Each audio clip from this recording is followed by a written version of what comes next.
I like music. In fact, I've taught myself to play many different instruments. Don't believe...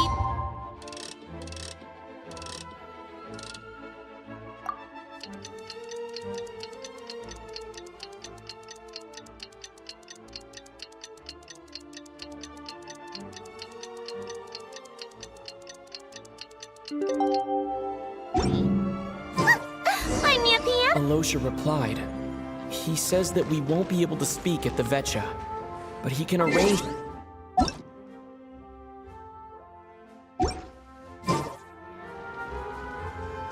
Time to get ready. Then head to the Snezhnograd Vetcha.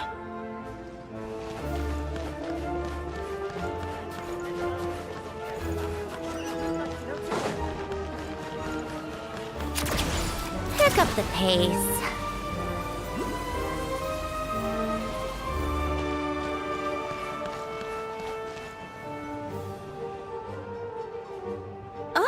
Miss Vodyanitsa, prima donna of the Korolievsky troupe. What a surprise meeting you here! Will you be sitting in on a session of the Vetcha? Sorry, I'm not taking interviews today. Oh good, you're here. The session's about to begin. Let's get inside. Please wait, Miss Vodyanitsa. Could you introduce me to your new friend?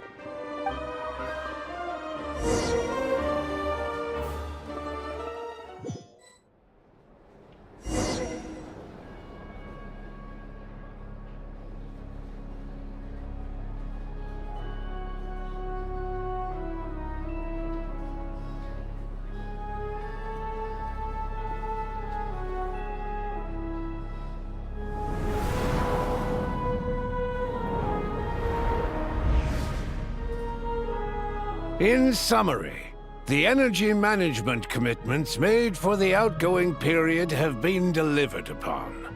Furthermore, both the production and consumption of Kresnik Crystal show clear signs of stabilizing. The relevant agencies have assessed the present circumstances and determined that the status quo can be sustained until the next period. For detailed statistics, I would refer you to the industry reports that have been distributed to all persons present. It should also be noted that while the recent blizzards have led to a significant increase in people's energy expenses, this is strictly a short-term phenomenon associated with a remotely located monster. Her Majesty the Tsaritsa is giving her full attention to this matter. We should have every confidence that it will be dealt with swiftly and conclusively. A financial report on disaster relief is also present in this report, courtesy of Pantalone. They cover the same old ground every single time. The rooster never seems to mind, but everyone else is getting tired of it. There's a general lack of trust. People aren't seeing any tangible benefits that affect them directly.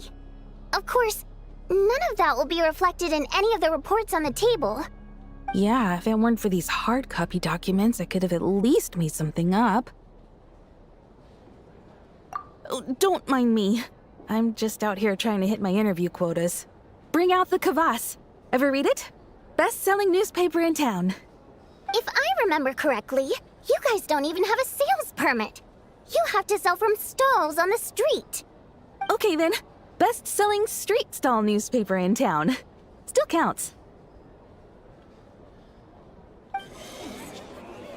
Order! We will now open the floor to the representatives. If there are no further substantive issues to discuss, we will then proceed to a vote on this motion. Snezhnaya has a long tradition of treating members of the Fatui armed forces and their dependents favorably. But recent surveys shows that Fatui families in remote areas have access to 15% less crystal than the average civilian family in Snezhnograd. It's been said many times before, but it bears repeating now. There needs to be a clear and consistent rationale behind how crystal is allocated, or we will soon face immense public backlash. Perhaps you wouldn't need to keep repeating yourself if you would hear me out for once. I say again, true consistency exists only in principle. In the real world, fairness is relative. You appear to treat resource allocation as a simple function of production and population. So what about when the equipment used in production breaks down? Have you factored that into your equation? And do you even know how long it's been since Snezhnaya last conducted a census? If I knew the answers to questions like that, I'm sure I'd be a very wealthy man. And I doubt I'd be going by child. I'd like to bring the focus back to the specific issue I raised. Or do you wish to deny that favorable treatment for Fatui dependents is our long-standing policy? It's easy to be a critic when there's no accountability. That seems to be a running theme in the anti-Project Stuja cohort. Defeat the ringleader and all other problems will magically resolve themselves. That's what they seem to think. But in case you aren't aware, not one jot in my report would change whether Project Stuja continues or not. So you have no intention whatsoever of finding a solution to this problem? On the contrary, I'm the only one here who ever brings solutions. Child opened by speaking up for the armed forces. Regrator struck back with style and a war of words ensued.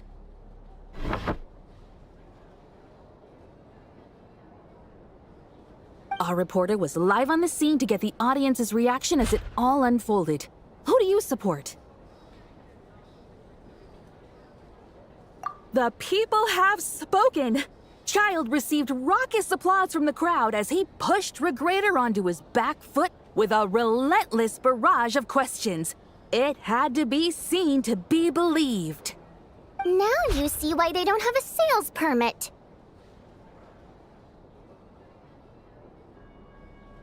However this reporter wants to spin things, I haven't forgotten that Tartaglia was representing the Northland Bank when we first met in Liyue. So surely, their relationship can't always have been this strained. You two are getting off topic. Let's focus on what the data is saying. Mr. Pantalone, may I speak on your behalf? Oh, please do. I'm more than happy to save my breath.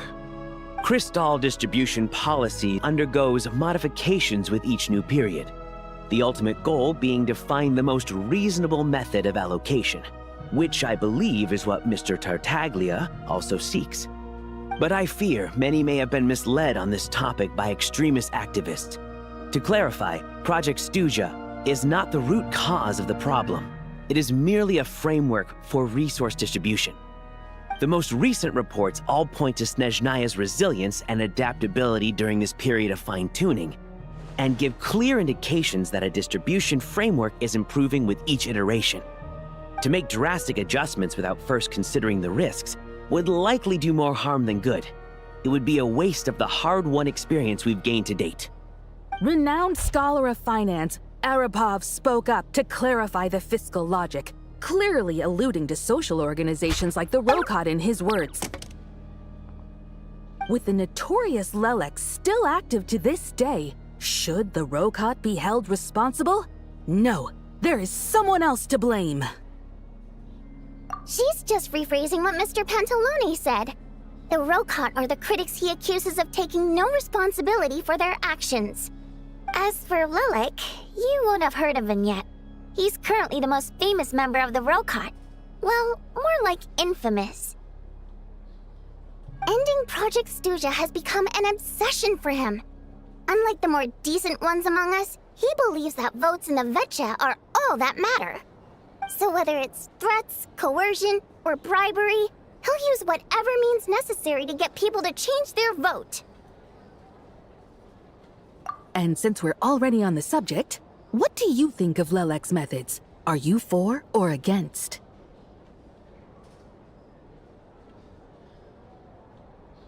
Well, whatever the story is, his actions benefit us all. We stand with Lelec. At least someone here wants to take this discussion seriously. I've been considering that issue myself. What you really need is more precise regional data, right? I think it would be easiest to let the Fatui handle it, since they're already in charge of Crystal shipments anyway. We may as well get them to collect some data while they're at it. Whatever you need, you can ask the Fatui to look into it for you. In terms of supervision, I think the Druzhna would be a good fit. I had hoped to discuss this with Miss Vesna. but sadly, she's not present. I will be happy to take a note of your suggestions and present them to Commander Vesna for a decision upon her return. The Commander has always taken a keen interest in Project Stuja. However, given the Druzhna's demanding workload, I'm afraid it may prove difficult for them to provide any practical support.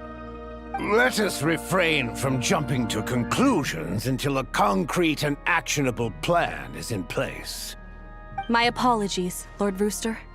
There are numerous issues to address here, including manpower, time sensitivity, and reporting lines. Nevertheless, I support drafting a proposal. Follow the usual procedure, and it can be raised as a new motion for all parties to evaluate at the appropriate time. In that case, I'd like to share one thought before the proposal is drafted. The issue of time sensitivity was raised just now, which I presume relates to the official reports. In fact, the Energy Commission already collects regular statistics on each urban center and its surrounding area. Would these be of any use? That's a good idea. I read every issue of Sviet-Lolaidovka's report, and although my focus is mostly on the section about equipment operation, the energy consumption statistics also yield a lot of insights. Be that as it may, does no one see an issue with using local data to determine crystal quotas? In the long term, it seems like a very risky solution. Not if they are used purely for reference. So long as we have the report from the Northland Bank's headquarters to corroborate it, no one will be able to fool me. Very well, then. It appears that this arrangement is acceptable to all parties. Yeah, sounds good to me. The members reached a provisional consensus on the issue of improving treatment for Fatui soldiers.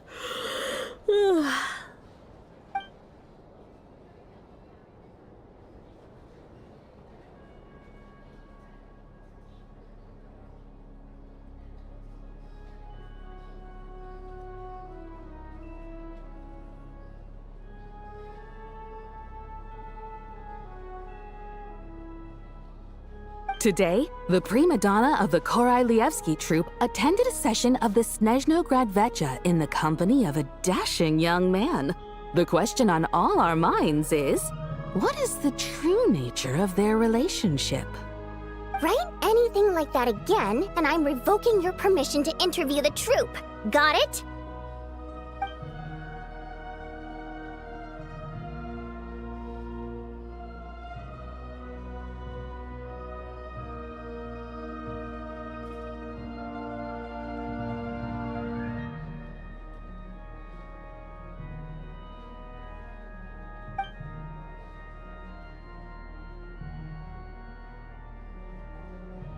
Now then, if there are no further contributions from those present, we shall proceed to the final vote.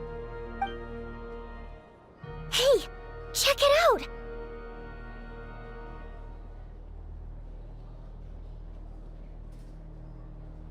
What made him vote against? Why now?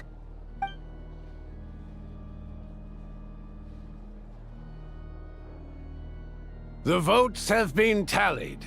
Those in favor of continuing Project Stuja total 61%, securing a clear majority. That was too close. The margin has shrunk yet again. Chuganov was a huge loss. I'll bet Lelik is behind this. I wonder how Pulcinella will respond this time. Chuganov. I see. Lelik strikes again. Yes. Go, Lelik. Once Project Stuja is defeated, our unwavering support at Bring Out the Kvass will finally pay off when we make our comeback. I can taste our victory already! In accordance with the result of this vote, Project Stuja will remain in effect until the next Vecha period. Finally, may I remind us all, we debate only for the greater glory and solidarity of our nation. May the aurora shine ever on, and the tundra always stand firm. The session is concluded.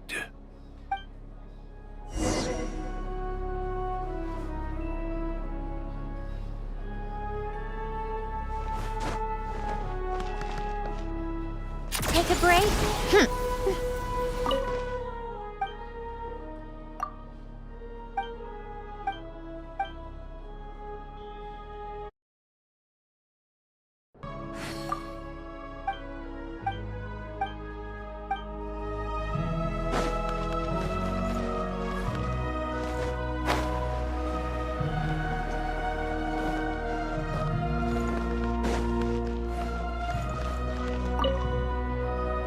I have to say, I really wasn't expecting Chokut. Well, in principle, Snezhnaya's business and political elites ought to be the ones least likely to oppose it. As we heard, Project Stuja is basically just a resource distribution framework that requires everyone to cut back during the winter. But even if the policy got cancelled, the Tsaritsa's energy needs wouldn't suddenly go down. The extra demand from the public would have to be filled from somewhere. So logically, the factories would have to take the hit.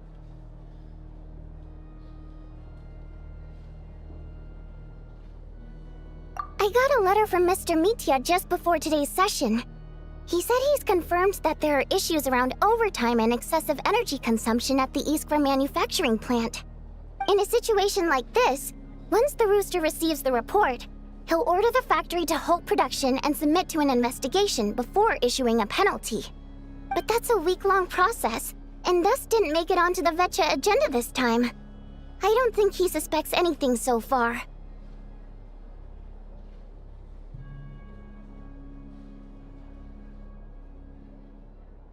Exactly. And as you know, he's a very selfish person. I was originally gonna try and flip him after he received notice of the official sanctions. My plan was to convince him that the whole thing was completely unfair. Rather than just sit back and take the hit while his factory stopped production, he'd be better off voting to end Project Stuja. At least that way, no one else would be able to make any money either, because all the factories would suddenly have more limited energy to work with. But now, he's already voted against it, which means someone must have used more forceful means to change his vote. Just like with everyone else who flipped.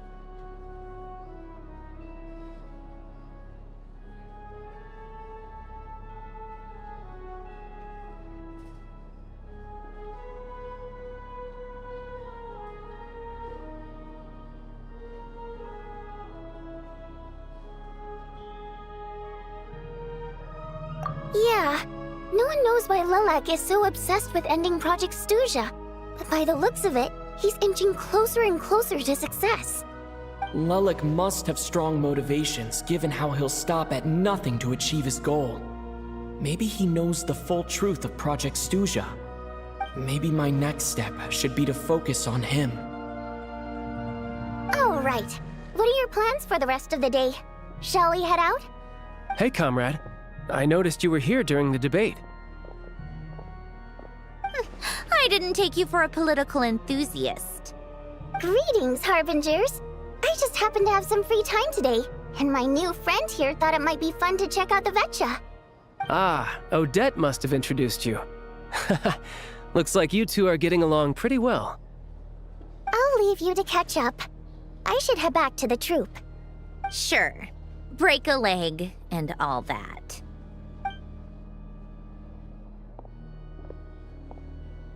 Thought it might be fun to check out the Vetcha, did you? Things are never that simple with you, Traveler. There's no way you're here for kicks and giggles. Tell me I'm wrong.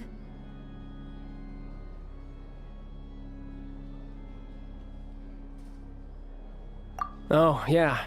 To some, he's a captivating enigma. To others, he's the bane of their existence. No one ever thought that some anonymous nobody from the Rokot could cause such a stir.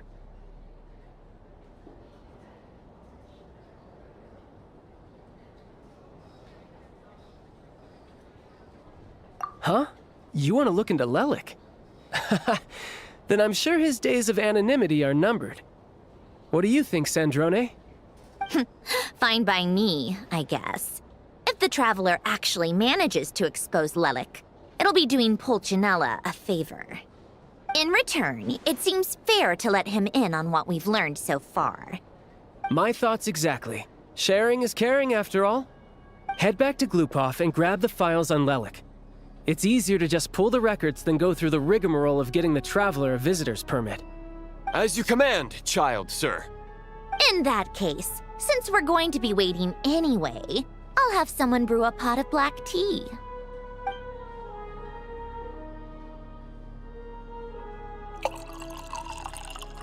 One common thread among the many incidents Lelik has been involved in is that the victims are all too scared to share any real information about him. Clearly, he must have threatened them in some way. His modus operandi is to silently infiltrate the scene and leave a threatening letter behind. But neither the letters nor the crime scenes ever yield any clues to his identity. So all these files have to offer are short statements by the people affected. They don't give us a lot to go on. If nothing else, it shows we're dealing with a trained professional who's versed in counter-surveillance. Yes, and to that point, he often strikes in highly secure locations. The victims are high-ranking and influential people who take their personal security very seriously. Somehow, Lelik slips right into their rooms without making a sound.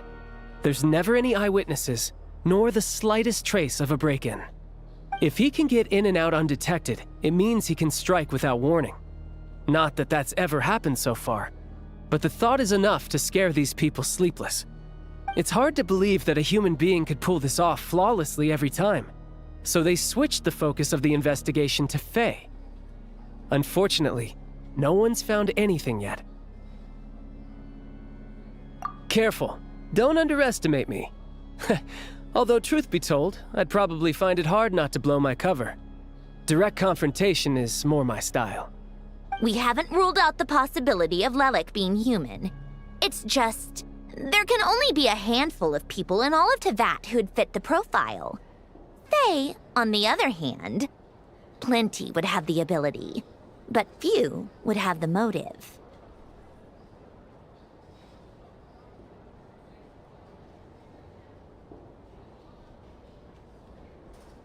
No, not as strong as me. You'll never find the culprit with criteria like that. Let's go with a little weaker than me.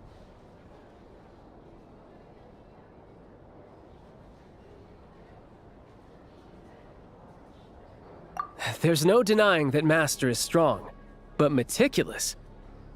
We can only hope. He's just trying to find a reference point. Stop getting fixated on who's stronger than who. But that's the most important thing.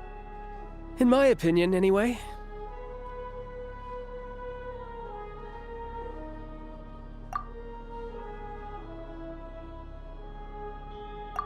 Odette? Yeah, that seems about right. Her skills are solid, and she's always calm under pressure. Except she's Fatui, so the likelihood of her working against us is pretty low. But yeah, much more accurate than your previous example, at least. No, wait a moment. Maybe we should interrogate that assumption. What do you mean? Which assumption? Her Fatui identity doesn't necessarily exonerate her. And when you think about it, the Rokot would be precisely what she needs to conceal her identity. Plus, she wouldn't need to be such a pro at covering her tracks. She'd already know where the Fatui will be and when, so she could choose the perfect time to act. Oh, yikes. I was just thinking out loud. Why is this starting to sound like such a convincing theory? Still, what reason could Odette possibly have for trying to call off Project Stuja? Arlecchino would be the best person to ask. She knows Odette best. Unfortunately, she isn't back yet.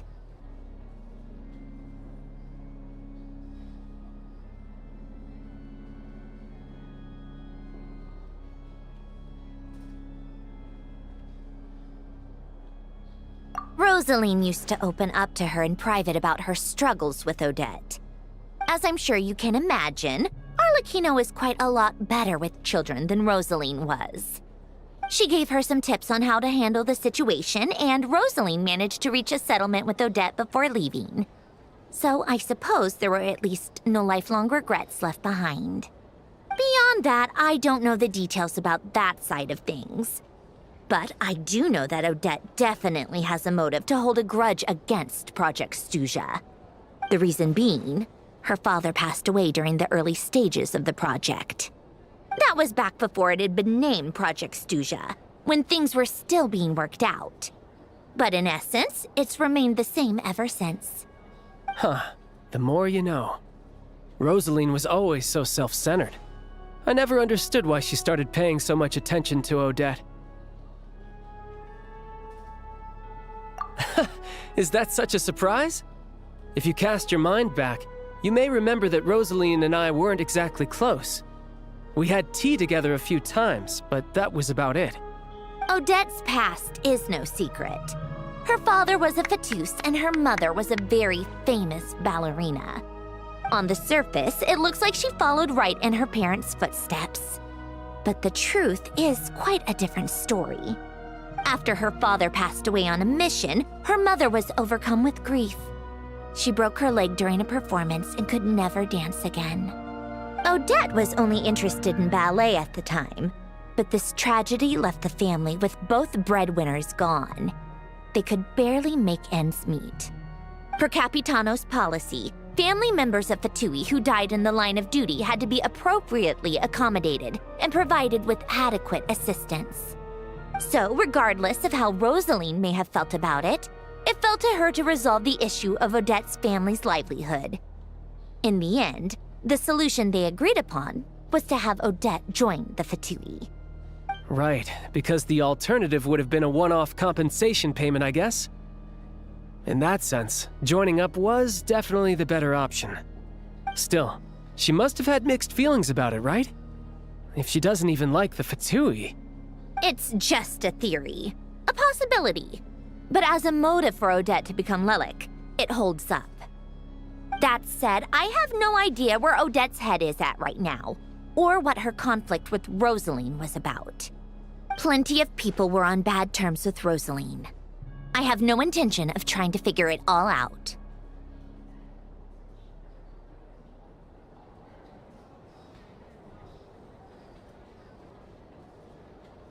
Yes, but there's not much point in discussing that now. Yeah, back to Lelik. Since our investigations so far have turned up next to nothing, we've got nothing to lose by trying a new angle. Funnily enough, Tonya and I had actually made plans to go to the theater tomorrow to watch Odette's rehearsal. Unfortunately, thanks to this Lelik situation, I'll be stuck working overtime again. Which means you can go in my place. No point wasting the ticket. Plus, you'll get to meet Tonya. Spirit Seeker. Quite the classic ballet. It was passed down through Odette's mother's family for generations, though it hasn't been performed in years. But Odette's been practicing it diligently, and it's finally ready for a return to the stage. Excitement is through the roof. Tickets for the official performance sold out long ago. Tonya's excited for it too. She's desperate to see it no matter what. Personally, it's not really my kind of thing, but since she's my little sister, I had to figure something out. I've actually seen it several times before. The story's pretty straightforward. The lead character follows a trail of clues left behind by a spirit, gradually recovering her memories along the way. It's a tale of love and regret. So not exactly reinventing the wheel, at least by today's standards. But when that classic melody kicks in and the lead character begins to dance, it always gets me. It really is beautiful. Not an easy dance to do justice to, though. I know it's always been Odette's dream to perform this piece, but I'm not sure she's really ready. In that case, I think that even if she is Lelik, we should wait until her performance is over before we respond. I'll let you take it from here, comrade. Only I had been born in a romantic time like that.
Called back to the Zeppeljärni Palace again? Ugh, seriously. What's the point in all these endless...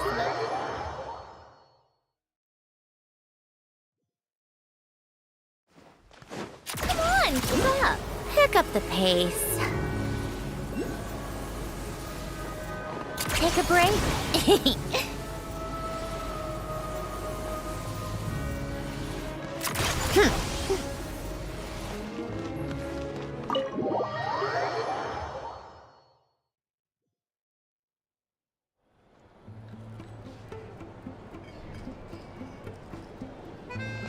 Come on, keep up.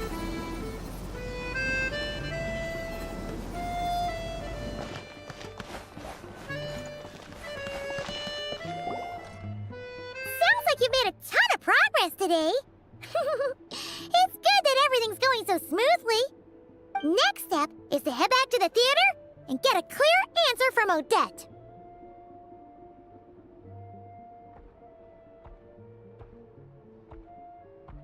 Either way, Paimon doesn't get the sense that she's a bad person. Sure, she might have done some pretty extreme things, but Paimon bet she has her reasons. Maybe this is going too far, but like, with everything she's managed to do so far, wouldn't it make more sense in theory to be even more, you know, heavy-handed? Why leave a letter when she could, well, we know there are plenty of other ways to keep people in line, right? The point is, she could have gone further, but she didn't. So, if it is her, she's got some principles at least.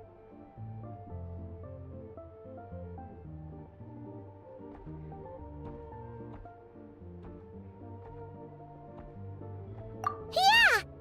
Well, all you can do is follow the facts wherever they lead. No change, really. But that thing Paimon told you about yesterday? Paimon feels like she can sense it more clearly now. Hearing you talk about your day makes Paimon itch for an adventure. If only she could be there with you so we could experience it all together. Yeah, I wish you could be there too. I'm not used to adventuring alone. But don't worry, we'll get to the bottom of this. Guess it's just one of those things. Never mind. Paimon will behave herself and keep resting.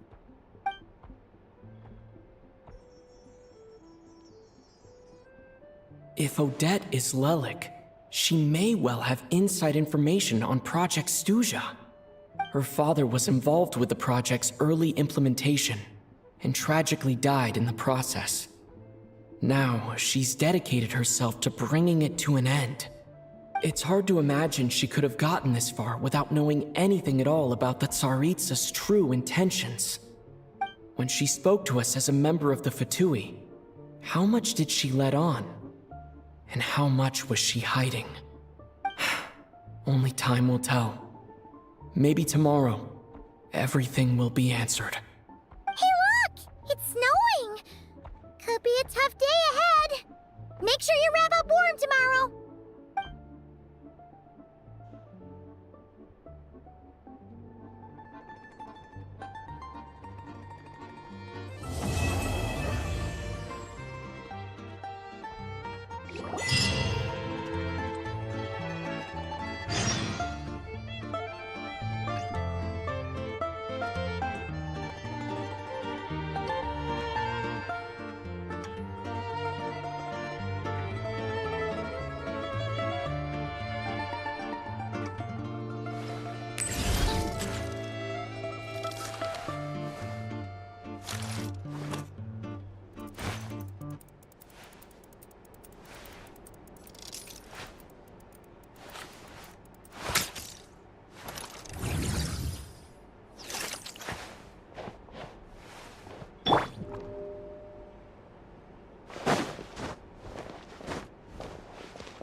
I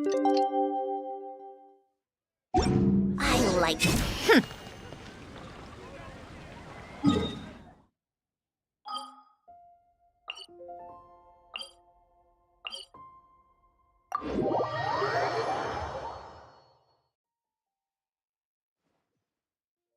How tiresome.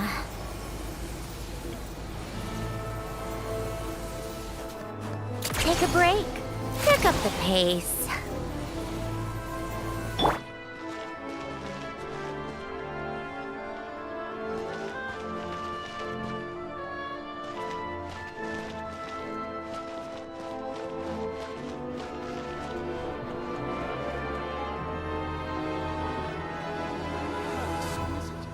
Now this can truly be called art.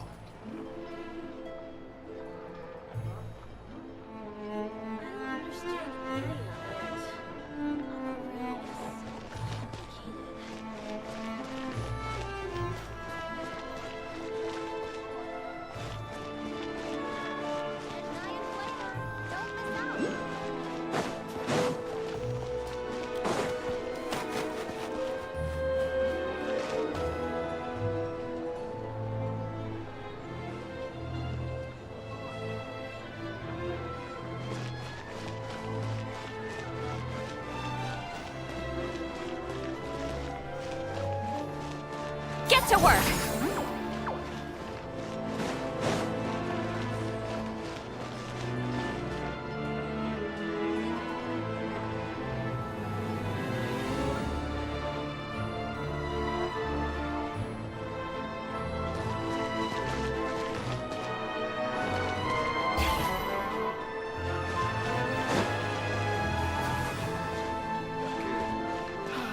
Is he tailing us?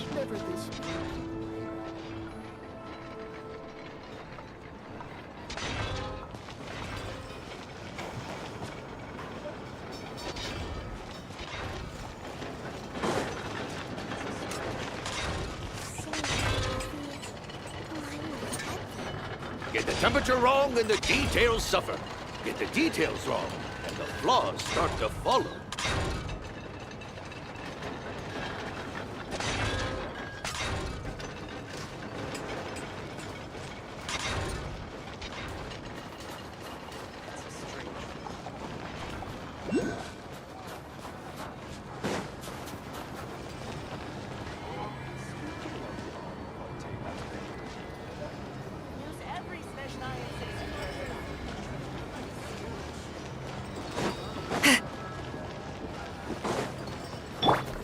How tiresome.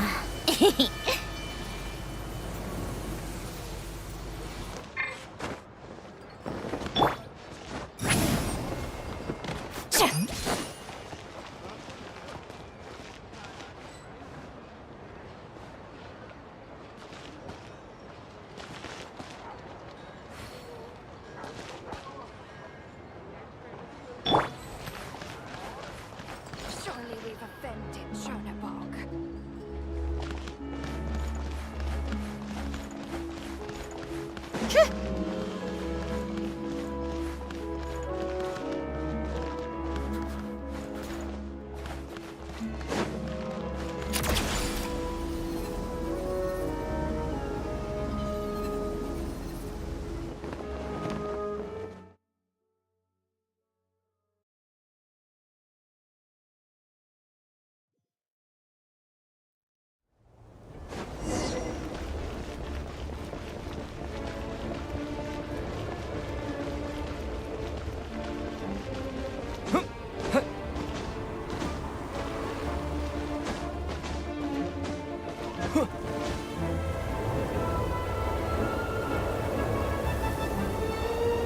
Ooh, it sure is cold today.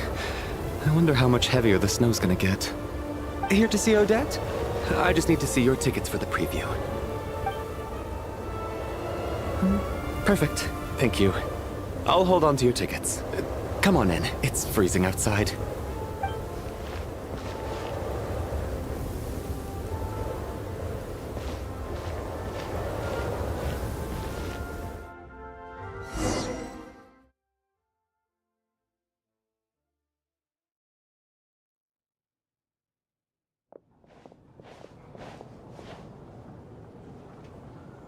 think I'll leave the Lelic question until after the show's over. Then I'll go find Odette.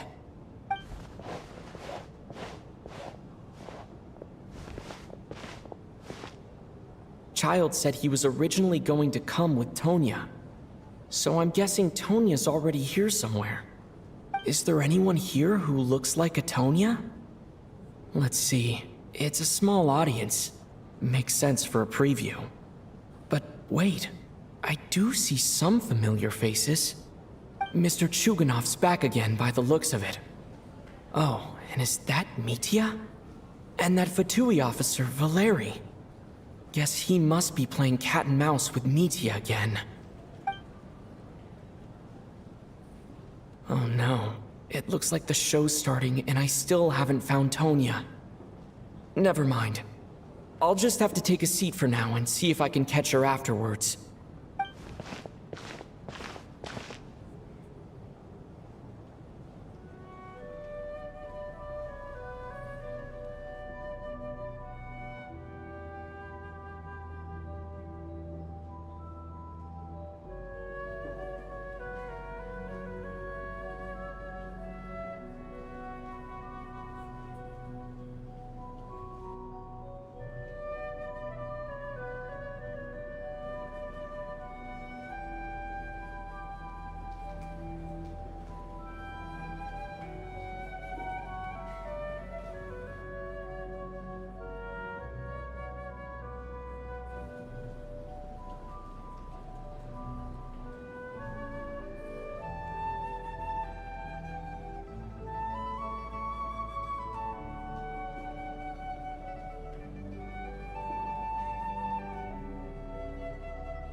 Members of the audience, I'm a staff member here at the theater. Today's performance was a very special one for us, as it marks the first attempt in a long time to revive the classic Snezhnayan ballet, Spirit Seeker. To commemorate this occasion, we would love to take a group photo of the cast, crew, and audience members present today. Could I kindly ask the audience to please come up onto the stage?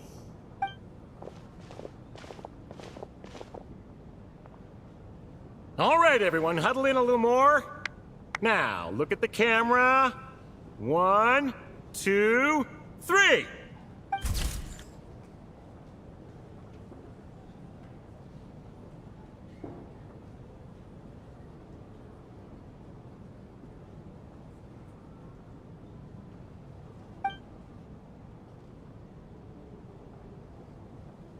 Are you quite satisfied, Mr. Energy Scientist? I rather hope you don't have any other escape plans to add to my workload today. What are you talking about, Sarge? This was simply my way of inviting you to watch Miss Odette's new show with me. And wasn't the performance spectacular? In the future, I heartily encourage you to take a leaf out of my book. Find some soul-nourishing pastimes to enrich your time outside of work. It was indeed a fine performance, but I must correct you on one point. This is not time outside of work. These are working hours. Working hours and non-working hours are just a social construct. Human technology can never advance if we're too rigid in our thinking, Sarge. May we leave now? Already? I mean, I was kinda hoping to soak up the atmosphere for a little longer, but... No? Okay, guess I'm pushing my luck. Didn't seem like too much to ask, but fair enough. Off we go then, Sarge. Back to the land of working hours. Lead the way. That has to be her. She's the only person in the audience around Tonya's age. Excuse me, are you Tonya? Huh? Your brother's busy today, so I took his ticket. Don't worry about him, he's fine. Oh, okay. Sorry for the trouble. What's wrong? Are you sick? No, I'm fine. It's nothing. Maybe she caught a cold on the way here because of the weather.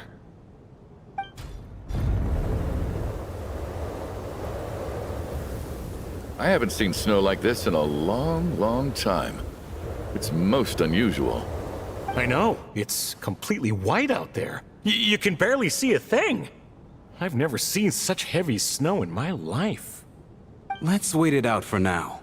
You'd be lucky not to freeze to death in this weather, let alone find your way. Well, look at that. Maybe we shouldn't be in such a rush to get back after all. What do you think? Let's wait and see. Why do you need to take it so seriously? Fate has given us this wonderful chance to take a break. We owe it to ourselves to make the most of it. Come to think of it, there's a small inn not far from here that always keeps plenty of extra blankets on hand for guests. I know the route well. Shall I head over and borrow a few blankets? That way, anyone in a hurry can wrap up warm for the journey back. Just remember to return them next time you're over this way. Sir, there's really no need to go to all that trouble. Hey, it's no trouble at all. Wait here, I'll be right back. What a kind gentleman. Very good. My wife and daughter are waiting for me at home, so I shall be heading back as soon as I get my blanket. So... are you expecting us to go back to the Armory Palace wrapped in blankets too? Don't worry about that. I made arrangements in advance. Should I not return to the Armory Palace within 3.5 hours after Operation Showtime begins, an armed squad will be sent to collect us. They will escort us back. You are one of our key military personnel, so any weather-related risks must be eliminated. Operation Showtime? So, wait. Every single time you drag me back to work when I sneak out, it's a whole official operation? I gotta say, you've really turned this into quite a moral dilemma for me. It's snowing pretty hard out there. I think you should stay here for now. You seem a little under the weather. Sure. My brother might come pick me up in a bit anyway. Time to get to work. I should head backstage and find Odette. I need to look her in the eye and ask her about Lelik. Excuse me, are you looking for someone? A fan, I'm guessing? Today is just a dress rehearsal, so Miss Odette won't be meeting with fans. She's taking a well-earned rest right now. Sorry, but that area is currently off limits to everyone except the cast and crew. Bad timing, I guess. Well, I might as well stick around. I doubt Odette will be leaving before the snow lets up in any case.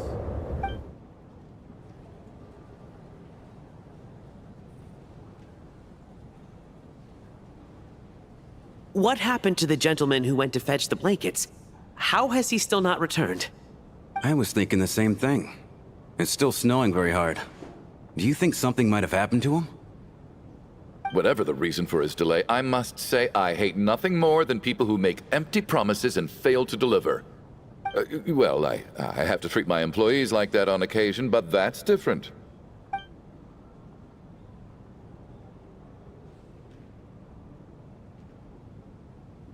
You seem anxious, Mr. Valeri. It's been nearly 4 hours since I left the armory. The army should have arrived to extract us by now. They know how much I despise tardiness and disrupted plans. There's simply no reason that they shouldn't have shown up by now, barring exceptional circumstances. Surely a snowstorm like this one counts as such.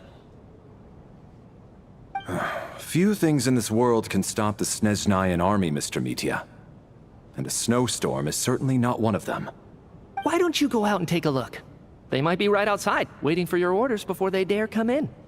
An absurd hypothesis. I have no intention of leaving your side for even a moment until I have escorted you back to the Armory Palace.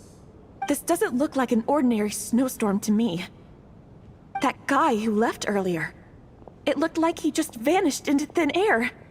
Either that, or my eyes were playing tricks on me. A man-eating snowstorm? Come on. Night hasn't even fallen yet. Spare us the ghost stories.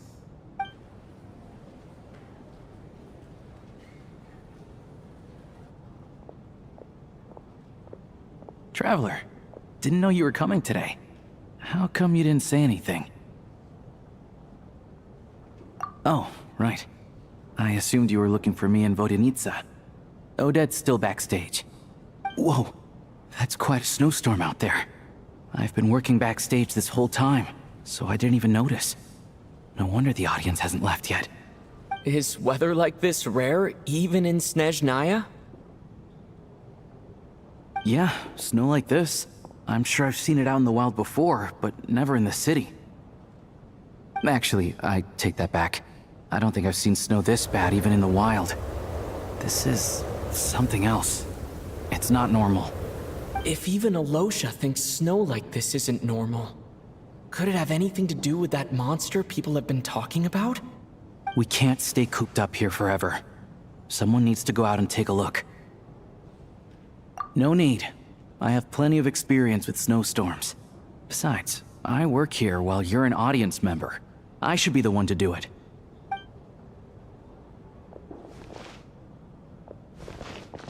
Everyone by the door. Careful not to let the snow soak into your shoes. In a snowstorm, you gotta look after your toes above all else. Heading out, my man? Be careful. I've been told the snowstorm eats people alive. Thanks for the advice. I am planning to be careful. I just want to take a quick look at the situation out there.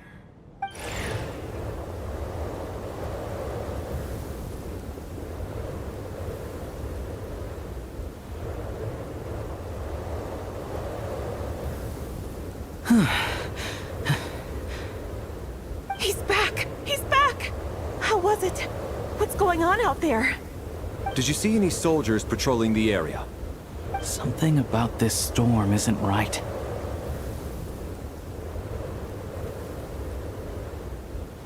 There's no one out there. I didn't see a single soul. And something in the air gives me the creeps. This isn't your average snowstorm. I suspect it might be related to recent events in our nation. I strongly advise everyone to stay here until the snow dies down. Are you serious? So all of us are trapped here now? That sounds a little far-fetched to me. You want to go outside and see? I, for one, am not risking my neck in that weather. This just turned from a minor delay into a major hassle. We can only hope that our friend who went to fetch the blankets just ditched us and went home. Is it really that bad? But my daughter, I won't be able to read her a bedtime story tonight. Huh? What are you all still doing here? Whoa! It's snowing hard! So now we're stuck here? Oh, this is terrible! Luckily, it was just a dress rehearsal today, so there aren't too many people here. On the bright side, the theater's always well stocked with supplies. If the snow still doesn't let up as we get into the evening, you can spend the night here, everyone. At least, I assume that's alright? Odette? Fine by me. This seems like a sensible backup plan under the circumstances. My thanks to the theater for being so accommodating. What are you staring outside and praying for, my man? You anxious to get home too? Oh, Your Majesty the Tsaritsa, I beg you, please do not let tonight's snowstorm stop. This is a golden opportunity to spend the night under the same roof as the two top stars in all of Snezhnaya. It's a once-in-a-lifetime experience. I think I've changed my mind. Sir, if you so much as look at us funny, you'll be seeing stars in a whole other way. Behave yourself, or you'll be begging for that blizzard. It's getting colder. We need to keep the indoor temperature up. Close the door and lock it tight. Let's head somewhere warmer.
And then there's the aristocrats.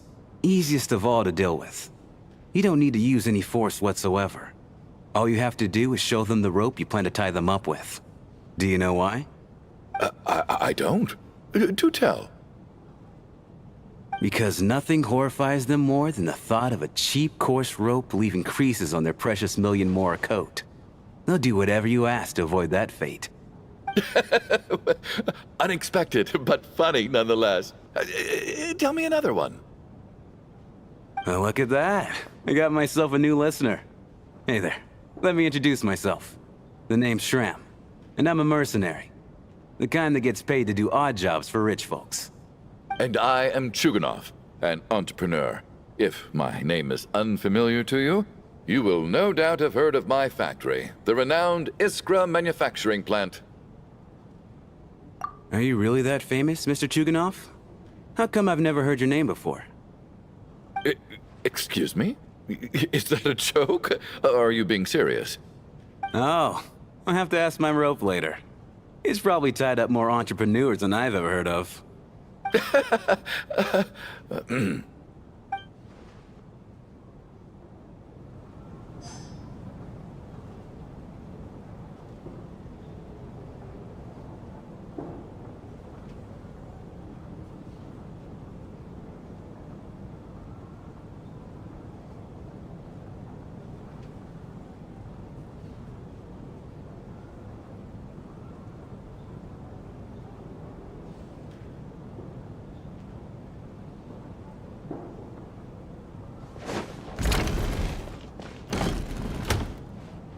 How are you feeling, Tonya?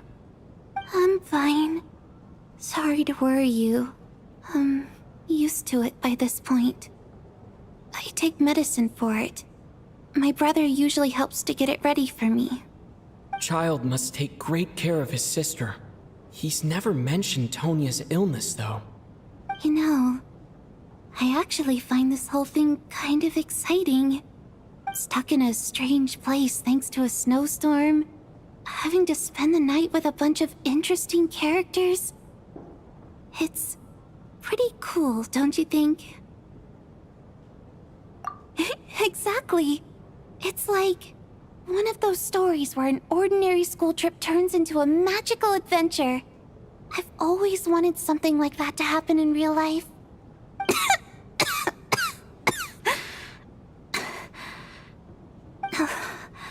I'm fine, really. Just got a little overexcited. Look after yourself. Otherwise, your brother will come after me.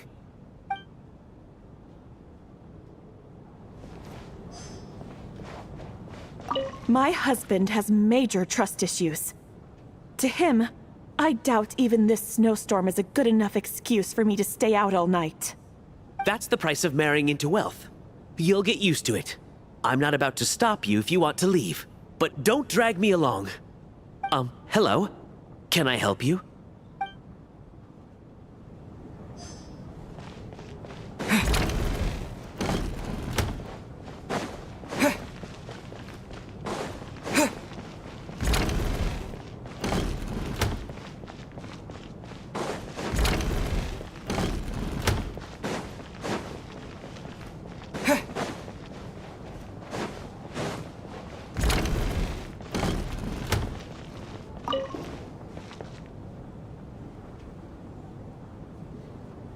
I don't think it's ever been this lively backstage before. I didn't know you were coming today. Hey, have you seen Chuganov? I heard he was coming today. Have you spoken to him at all? I'm with you. This could be just the chance we need. Yeah, I gotta figure out a way to coax some more intel out of him. I want to know why he suddenly changed his stance on Project Stuja. What exactly happened before the most recent Vetcha vote? For the Rokad, or just out of personal interest? Shh! There are other people around. Don't say the R word.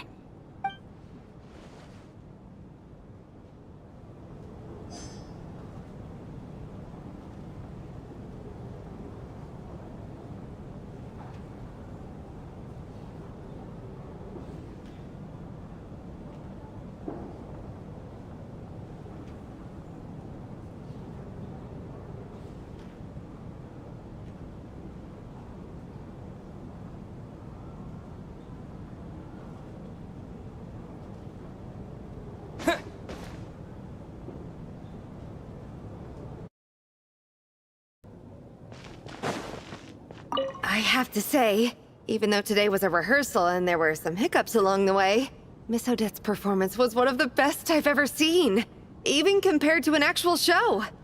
Oh, I couldn't agree more, especially considering the weight of the subject matter. It takes a truly seasoned professional to do justice to a theme like love and regret. Do you think we were coming on too strong? Odette's ignoring us again. What about you? What did you think of today's performance? Oh my, that's very flattering of you. Thank you. I'll make sure to save a ticket for you when the show's performance ready. This doesn't seem like the time or place to bring up the subject of Lelik. I need a chance to speak with her in private. So unfair. Talk about double standards. And now it looks like I've been spotted.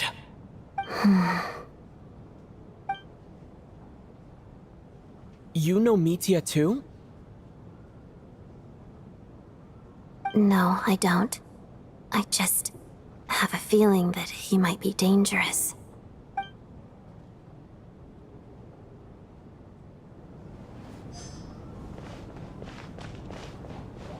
This is highly irregular. A delay of over an hour during an operation like this theoretically warrants a Harbinger-level response. I wonder what the issue is. The storm, or something else. Sarge, the day you learn to let go and just enjoy moments like this is the day you'll finally understand the meaning of life. Why, hello, sir. I believe you were the one sitting at a nearby table back at Podvorye Restaurant. Any friend of the theater's star performers is a friend of mine. It's a pleasure to meet you. I'm Mitya, from the Energy Commission. Greetings. Major Valeri, head of the Special Assignments Battalion. Armory Palace Royal Grenadier Guards, 1st Regiment. I am here to ensure Mr. Mitya's personal safety. Please let me know if I can be of any assistance.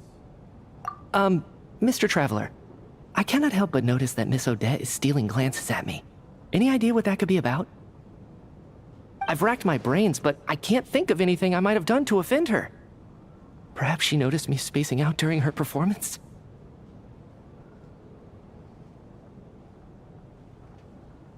So, Mr. Mitya, is your work related to Project Stuja? Yes, that's right. The higher-ups in the Fatui transferred me from the Energy Commission to the Armory Palace because they wanted me to... Really? I can't even talk about that? Pretty sure it counts as part of my private life. All right, I won't say anything. Sorry, Traveler. As you can see, I'm afraid this pleasant chat will have to end here.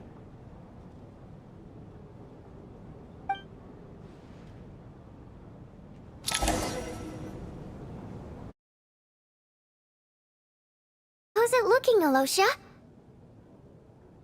No change from this afternoon. Heavy snow with no sign of slowing down. May I have your attention, please? The storm is unlikely to stop tonight, and it'll be even more dangerous outside at night than it was during the day. We at the theater owe everyone here a duty of care. Therefore, we strongly suggest that you stay on site overnight and avoid going outside unless absolutely necessary. In a few short moments, we'll give you a tour of the theater's various quarters. You can choose to sleep in the VIP room, the office, or backstage. Or on the stage if you'd prefer. We won't mind. I'll pass on sleeping on the stage. What if the snow is stopped by tomorrow morning? The early birds in the audience might think we're part of some experimental new show. A drama about sleeping? That could be fun. Maybe we could come up with a title for the production. Not bad. Clear selling point, at least. Could be a big hit. Anyone who doesn't wish to sleep on the stage, please follow me. I'll show you to the rooms.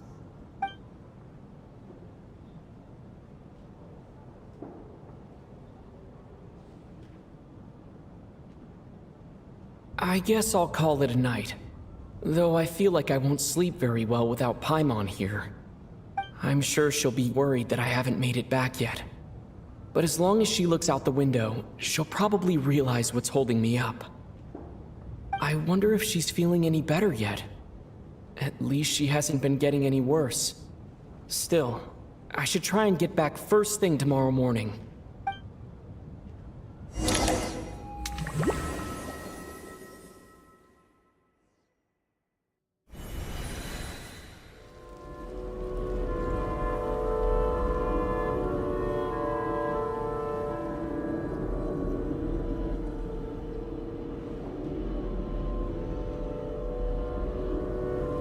Ah, finally! Welcome back to the world of the living, lazy bones. I was about to wake you. The black mist is almost on us. Still waking up, huh? You know, the black mist. It's been chasing us from below ever since we were born. You're just dozy. There's no way you've forgotten. Come on, let's keep heading up. Onwards and upwards is the only way to survive. Don't listen to a word those black mist cultists say.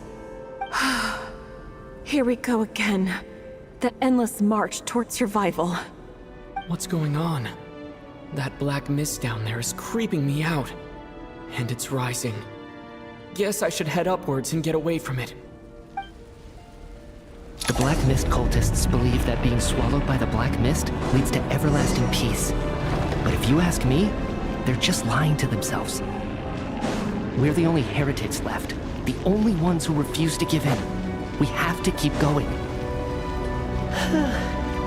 But how do you actually know that they're wrong? Dangerous question there, Torgov. The moment your faith wavers, you start a chain reaction that ends in the collapse of your will. Put the question out of your mind. Stay strong and believe that the black mist means certain death. Okay, but it's not my mind that's the problem. My body's about to give... I can't do this anymore. I've had enough of being forever on the run. What's the point of it all?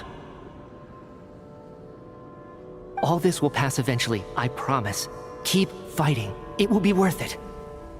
You accuse the Black Mist cultists of being liars. But you're lying too. There is no end to this path. It keeps going up forever. There was never any hope to begin with. The cult of the Black Mist has poisoned your mind, Sobolova. Are you thinking of giving up as well? I am. I think I'll take my chances with the Black Mist over this perpetual torture. As much as I detest the Black Mist cultists, I'm just too weary. Then I bid you both farewell. Let me put my personal opinions aside for a moment and say, I hope that you both find peace within the Black Mist. Fate always appears so impossibly complicated. But at moments like this, its raw simplicity is laid bare. Their fate was sealed from the instant they entertained doubt. From then on, the outcome was both inevitable and irreversible. Let's go.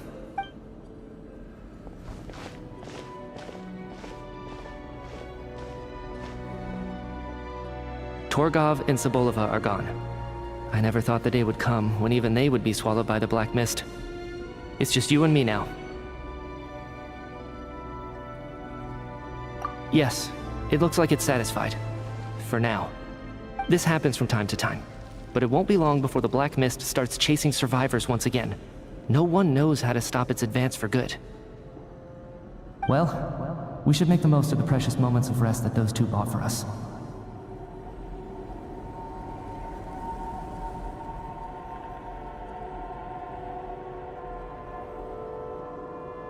Huh? Are you really that sleepy, traveler?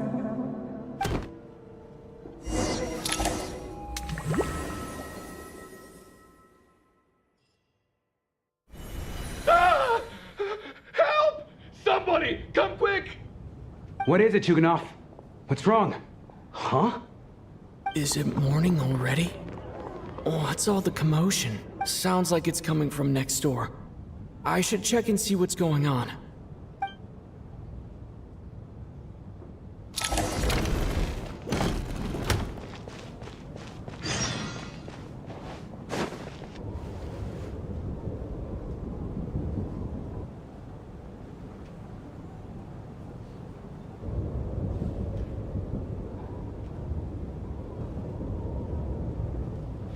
Miss Tonya, stay here. Okay. What happened to them?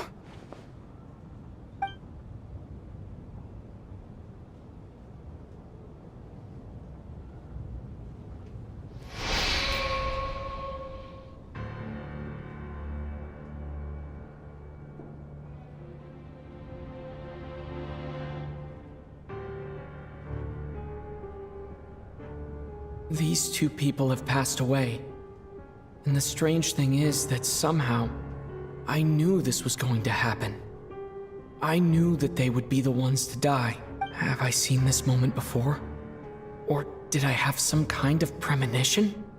I can't remember what it was. Let me take a look.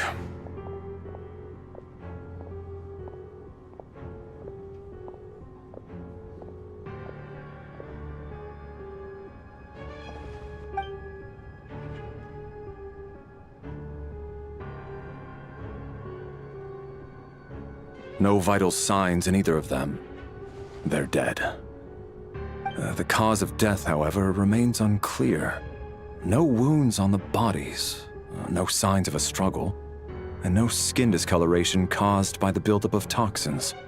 But just last night, they were chatting and joking away. This is so sudden. Could they have had pre-existing medical conditions? Even then, the odds of them both dying of sudden complications on the same night are extremely low. It's hard to believe that they died of natural causes, nor does this appear to be a suicide. Who was the first to discover the bodies? It was me. But these deaths have nothing to do with me, officer. I got up early because I wanted to see if the snow had stopped. Then I noticed that the door to this room was open, and it looked like there was a man and woman inside. I just went over to see what was going on. I had no idea they were... I can corroborate this. I was doing my morning exercises near the stage. When I saw Mr. Chukanov heading this way, I followed him. I can also confirm that I didn't see a single person approach that room before him. The snowstorm was raging all night, and it's still going now. There's no way someone could have come in from outside, correct? You mean an intruder? No, not possible. I slept by the door last night as a precaution. There's no way I wouldn't have noticed if anyone had tried to open it. Everyone, split into pairs and search the theater for anyone in hiding, or any signs of suspicious activity. I'll follow up with a full search of my own shortly. Go, there is no time to waste.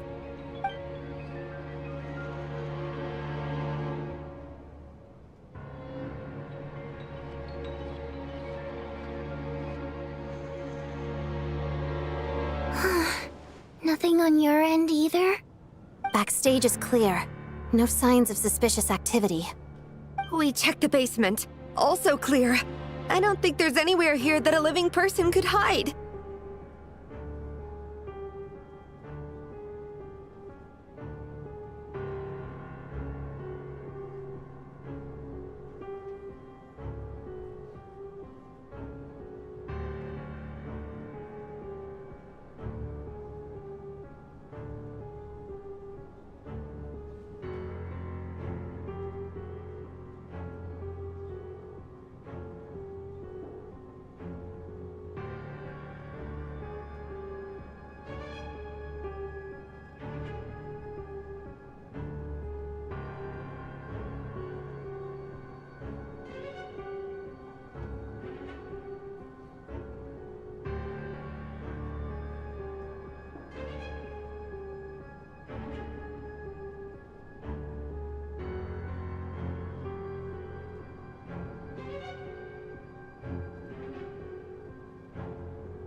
Are we certain that the theater doesn't have a back door? Or any tunnel or passageway wide enough for a person to fit through? No, there's nothing like that. If people were sneaking in through some secret tunnel to avoid buying a ticket, we'd have sealed it off ages ago. I also checked the windows. All of them are locked from the inside, and there's no sign of anyone entering or leaving. It sounds like we can safely rule out the intruder theory. If anyone came in during the night in this weather, there'd be no way for them to avoid leaving footprints or water stains. This can only mean one thing. It's like one of those murder mysteries you see in novels and plays, isn't it? The ones where the killer is one of us. We can't quite jump to that conclusion just yet. Could he be right? It's hard to imagine something like that happening in real life. Set in a theater during a snowstorm, a murder takes place, and the killer is among us. It's such a classic trope that it seems unbelievable. Looking at who the killer targeted, and the clean entry and exit, it all adds up. I know what this is. It's obvious now that I think about it. What is? What have you figured out? Both victims were wealthy, well-known local merchants. And the door was deliberately left open so I would discover the bodies and witness the crime scene first thing in the morning. Such ruthless methods. This was your doing, wasn't it, Lelik? Lelik? You mean Lelik is among us? And he's the killer? Lelik. I know this code name. Member of the Rokot, anti-Project Stuja. Always works alone. I've read the case files at the Armory Palace. Walk me through your reasoning, Mr. Chuganov. What do you know about Lelik?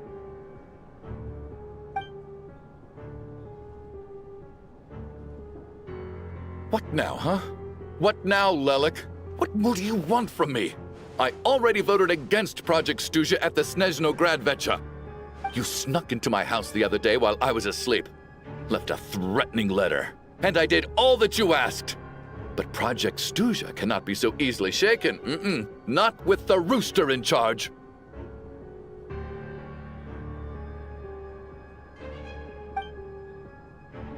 So he really was threatened by Lelik. That makes sense. And now you're resorting to murder to threaten me. Isn't that right? I knew it. The Rokot despises the rich. The lives of the wealthy are but refuse in your eyes.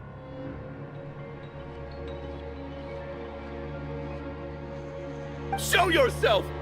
Which one of you is Lelik, Tell me! I'll do whatever you want! Just stop playing these mind games!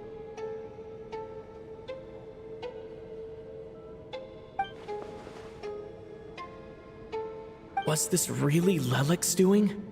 Would Odette really do something like this? If Odette really is Lelik, this seems out of character. But then again, how well do I really know her? I'm probably the only one here with a compelling theory about Lelik's true identity.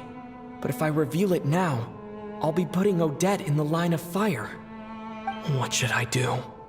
I don't think it's likely that Lelik killed anyone. At least from the stories I've heard, he's never killed anyone before.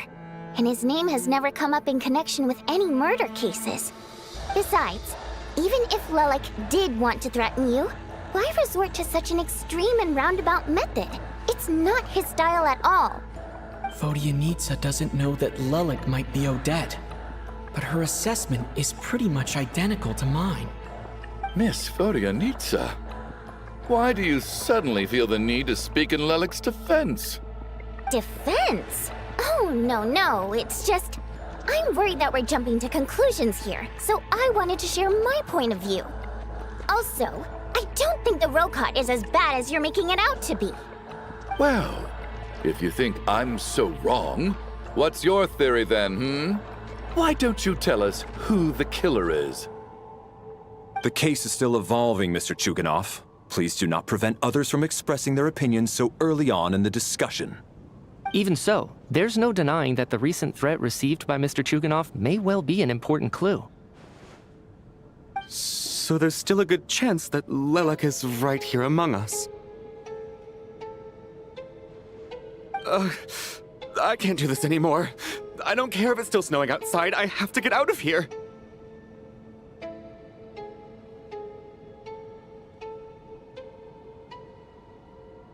Whoa, take a beat.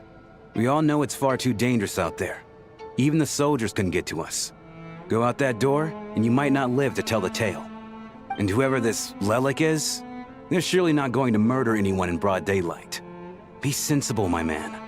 You're safer inside. As much as I regret having to say this, I'd like everyone to cooperate and refrain from exiting the premises until further notice. Because as things stand, every one of us is now a suspect. Unless anyone has further information to share, let's adjourn for now. Feel free to keep searching for clues, but make sure you don't go off alone.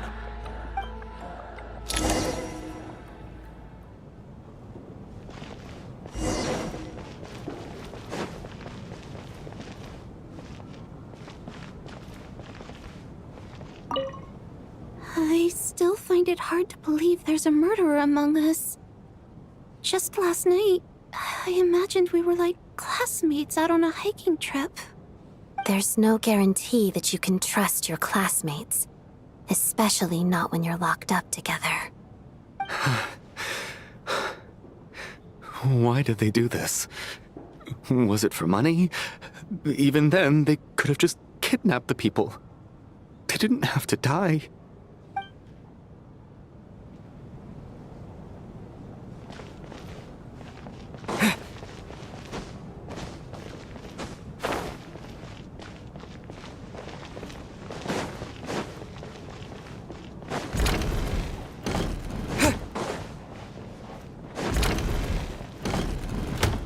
You're right, that was my bad. It was a knee-jerk reaction. I didn't think it through. Luckily, no one suspected my identity. Oh, phew. It's just you. I thought someone was eavesdropping. Since Vodianitsa and I were on the same page earlier, I think I should share my thoughts with the Rokot members first.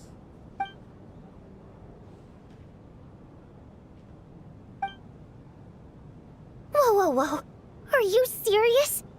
I don't know if this counts as gossip, but it's definitely on track to be the juiciest this whole year. Odette? Really? Odette? Oh god, how dumb does this make me look? Lelik has been right under my nose this whole time, and I didn't notice a thing. Actually, it's exactly what you'd expect. Sometimes, hiding in plain sight is the best strategy. And now that you mention it, the more I think about it, the more sense it seems to make. It all adds up. What are we up to now? 1, 2, 3, 4... Odette's identities. She's my coworker, specifically a ballerina, and also a Fatous, a member of the Rokot. Now, Lelik. It must be so exhausting. I just want to give her a hug. I guess since I've always known her as a member of the Fatui, it never even crossed my mind that she could be involved with the Rokot, let alone be Lelik. I don't understand. If she's with the Fatui, what reason could she have for being so opposed to Project Stusha? Probably best if you ask her that in person. Well, since you waited until now to bring this up instead of announcing it to everyone earlier, does that mean we're all on the same page here? Yeah. Lelik may not follow orders from the Rokot leadership, but as far as I'm concerned, she's never crossed the line. If anything, her actions benefit the poor. We need to confront her face to face. Do you think she'd really admit to being Lelik? I don't know. We'll have to see how it goes. For now, we'll work on the assumption that she didn't kill anyone, and see how much she's willing to tell us.